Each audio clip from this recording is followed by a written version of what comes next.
Dear students, welcome back in my YouTube channel. आज के इस वीडियो के अंदर हम बात करेंगे एमसीसी काउंसलिंग रिफंड पॉलिसीज के बारे में। एमसीसी की जो अब तक जो है राउंड 4 की काउंसलिंग कंप्लीट हो चुकी है। आपका स्टे राउंड जो है वो कंप्लीट हो चुका है। अब इसके बाद जो सीट वैकेंसी बचेगी तो उसके अकॉर्डिंग आपका जो है राउंड 5 की काउंसलिंग जो है कंडक्ट करवाई जाएगी, यानी कि स्पेशल स्ट्रेक की काउंसलिंग यहाँ पे आपकी कंडक्ट करवाई जाएगी।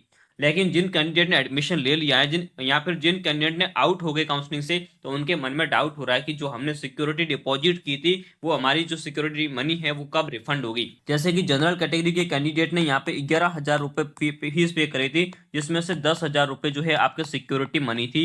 एंड अदर सारी जो भी कैटेगरी थी उन्होंने यहाँ पे 5500 रुपए की फीस डिपॉजिट की थी, एंड जिसके अंदर आपकी 5,000 रुपीज आपकी सिक्योरिटी मनी थी। तो ये सिक्योरिटी मनी जो है आपको एमसीसी की तरफ से रिफंड होगी। कैसे रिफंड होगी, क्या इसका प्रोसेस होगा, तो इसके बारे में ही आज के इस वीडियो में बताऊंगा। तो इसको एंड तक जरूर देखिएगा ताकि आपके सारे डाउट क्लियर हो जाए। सबसे पहले इसमें बात करते हैं कि किन किन कैंडिडेट को, कौन कौन एलिजिबल है जिनको ये काउंसलिंग की फीस है रिफंड होगी। सबसे पहले नंबर 1 पे बात करते हैं।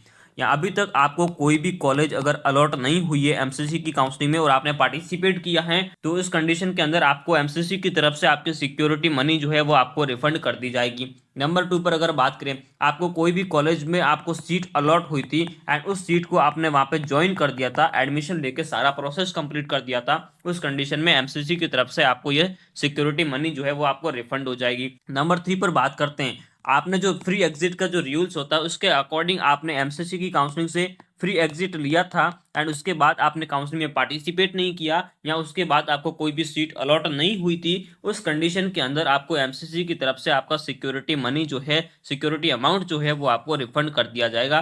एंड अगर आपको एमसीसी की काउंसलिंग के अंदर कोई भी सीट अलॉट हुई थी, जैसे कि जो फ्री एग्जिट आपका जो राउंड होता है, उस फ्री एग्जिट राउंड के बाद जितने भी राउंड होते हैं, जैसे कि राउंड 3 है, आपका राउंड 4 है, स्ट्रे का राउंड है, इनके अंदर आपको कोई भी कॉलेज यहाँ पर आपको अलॉट होती है एंड उस कॉलेज को आप ज्वाइन जो है वो नहीं करते हो, तो उस कंडीशन के अंदर जो आपका सिक्योरिटी मनी है वो आपकी फॉरफिट कर दी जाएगी। आपको जो है वो रिफंड नहीं की जाएगी किसी भी कंडीशन में। तो फ्री एग्जिट के अंदर अगर आपने एग्जिट लिया है तो आपको रिफंड हो जाएगी। अदरवाइज आपको कोई भी कॉलेज फर्दर राउंड्स के अंदर अलॉट हुई थी, आपने ज्वाइन नहीं किया है, ये रिपोर्टिंग नहीं की है, तो उस कंडीशन के अंदर जो आपकी सिक्योरिटी फीस है वो आपकी फॉरफिट कर दी जाएगी। एंड एमसीसी के अंदर जो है आपका नीट से 1 ईयर बैन वाला रूल भी एप्लीकेबल है। ये हर एक राउंड के अंदर नहीं होता, ये स्पेशल स्ट्रे के अंदर एंड स्ट्रे के अंदर ये एप्लीकेबल होता है, तो उसी के अकॉर्डिंग ये एमसीसी का आपका रिफंड किया जाएगा। एलिजिबिलिटी देखने के बाद मैं आपको प्रोसेस बताऊंगा कि आपको क्या करना और कैसे ये रिफंड होगा। सबसे पहले बात करते हैं इसका प्रोसेस क्या होगा। प्रोसेस क्या होगा, जब आपने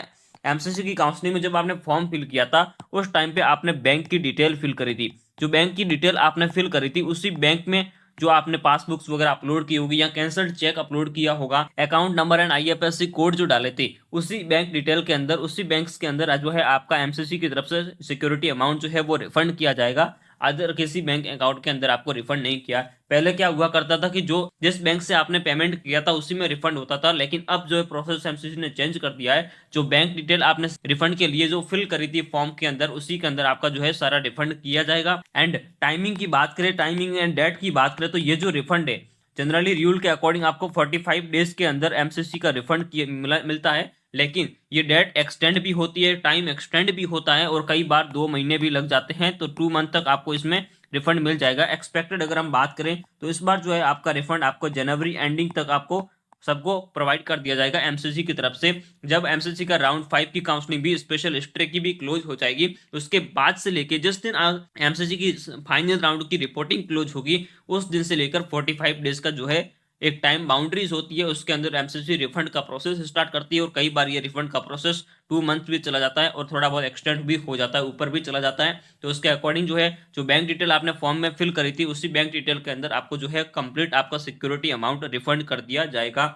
एंड उसके बाद एक इंपॉर्टेंट बात आपको बता दूं कि आपने अगर राउंड 5 की अगर हम बात करते हैं, राउंड 5 के अंदर आपको सिक्योरिटी डिपॉजिट फिर से करनी होगी अगर आप पार्टिसिपेट करना चाहते हो। तो उसके अंदर लास्ट ईयर की बात करें तो लास्ट ईयर आपका 50,000 जो है सिक्योरिटी डिपॉजिट हुई थी, एंड कई बार 10,000 भी हुई है और 20,000 भी हो सकती है, लेकिन मोस्ट प्रोबेबली जो चांसेस हैं वो 50,000 रुपीज़ की यहाँ पर आपको सिक्योरिटी अमाउंट डिपॉजिट करनी पड़ सकती है। लेकिन एमसीसी अपना रूल चेंज भी करे तो इसको थोड़ा बहुत रिड्यूस भी कर सकती है 20K तक, लेकिन मोस्ट प्रोबेबली आपको 50,000 रुपीज़ जो है राउंड 5 के अंदर आपको पे करने होंगे। एंड ये सिक्योरिटी डिपॉजिट भी है वो आपको काउंसलिंग कंप्लीट होने के बाद 45 डेज के अंदर जो है आपको बैंक अकाउंट के अंदर आपको रिफंड कर दिया जाएगा, चाहे आपको कॉलेज अलॉट होती है या नहीं होती है, दोनों कंडीशन के अंदर ये आपको रिफंड की जाएगी। अगर आपको इस राउंड के अंदर कोई भी कॉलेज अलॉट होती है एंड उस कॉलेज को आप ज्वाइन नहीं करते हो तो उस कंडीशन के अंदर ये 50,000 भी आपको रिफंड नहीं मिलेंगे एंड जो 5K या 10K जो आपने पे करे थे स्टार्टिंग के अंदर वो भी आपको रिफंड नहीं किए जाएंगे। सारी सिक्योरिटी अमाउंट यहाँ पे आपकी फॉरफिट कर दी जाएगी।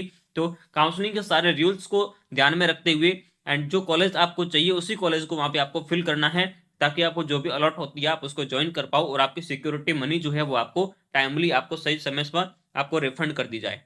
Thanks for watching. इसी तरीके का क्वालिटी कंटेंट देखने के लिए इस चैनल को सब्सक्राइब कीजिए एंड बेल आइकन को प्रेस कर दीजिए।